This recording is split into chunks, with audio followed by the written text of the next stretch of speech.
Imagine this. You're a nurse on your shift and you have to make a life or death call in the next 30 seconds. Now, that's not some hypothetical. That's just another Tuesday in the world of nursing.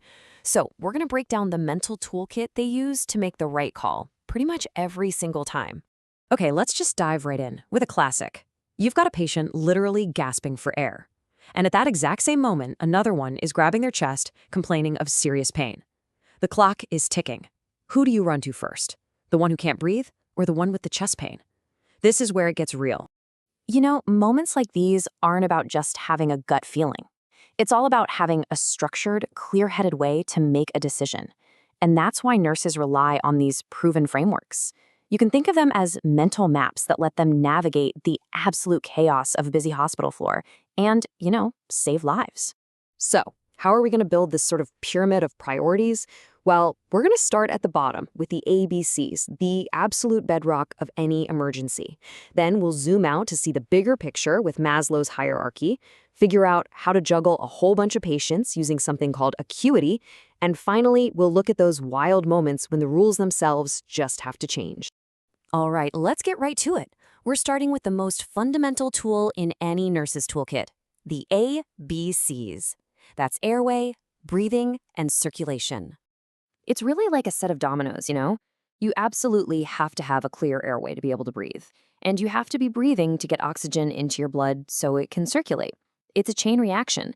And if even one of those links breaks, the whole system just fails. And the assessment is always in that order. Airway, breathing, circulation. Can they get air in? Is their chest actually rising and falling? Is their heart pumping blood around? It's a simple but totally life-saving mental checklist. Okay, let's put this into practice. Imagine two call lights go off at the exact same time. One patient says her heart is fluttering, she has chest pain, and she can't catch her breath. The other is an older patient who really needs help getting to the bathroom, like right now. Both are important, for sure, but which one is truly life-threatening?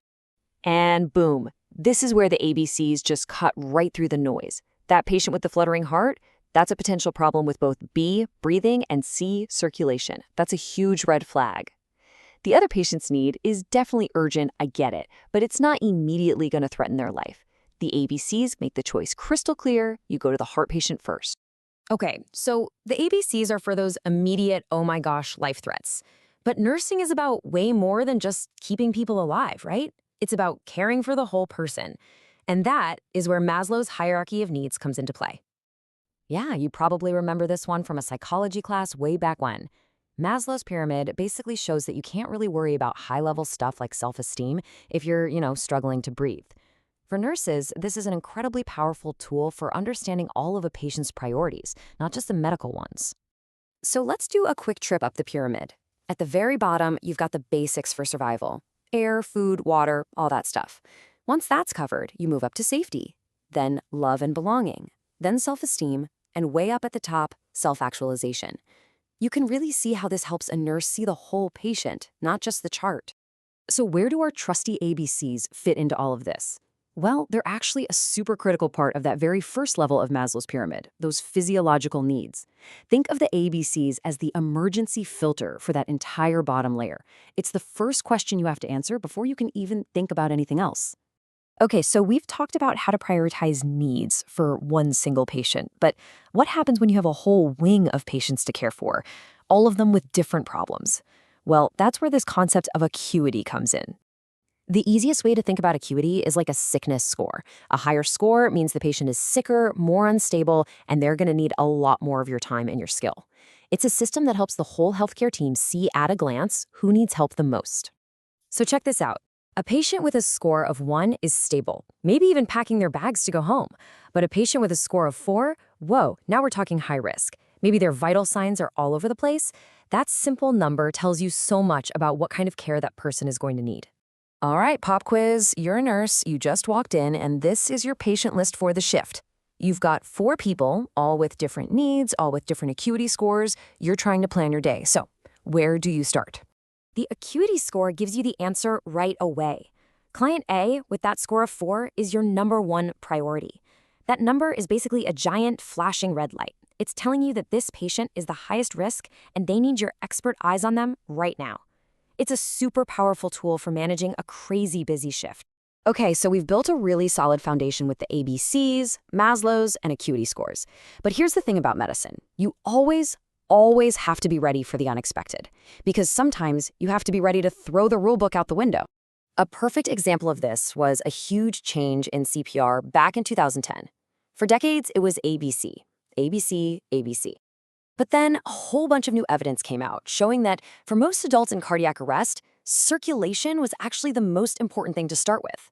So they flipped the script to CAB. This was a massive change, and it just goes to show you how medicine is always learning and evolving. And here's the thinking behind that big switch. When someone has a sudden cardiac arrest, there's actually still oxygen in their blood for a few minutes. The real problem is that the pump, the heart, isn't working. So by starting with chest compressions, the C for circulation, you get that precious oxygenated blood to the brain faster. Now, for cases like drowning, where the problem really is a lack of oxygen, the old ABCs still apply.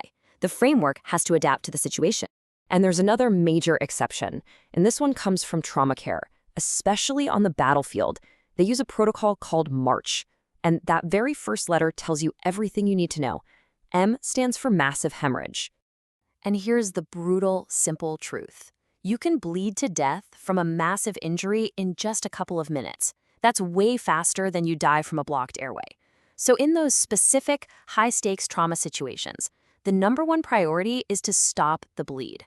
Then, and only then, do you worry about the airway. So we've walked through all these frameworks that nurses use to make these incredibly high-stakes decisions. But at the end of the day, these are just the maps. The real skill is in the navigation.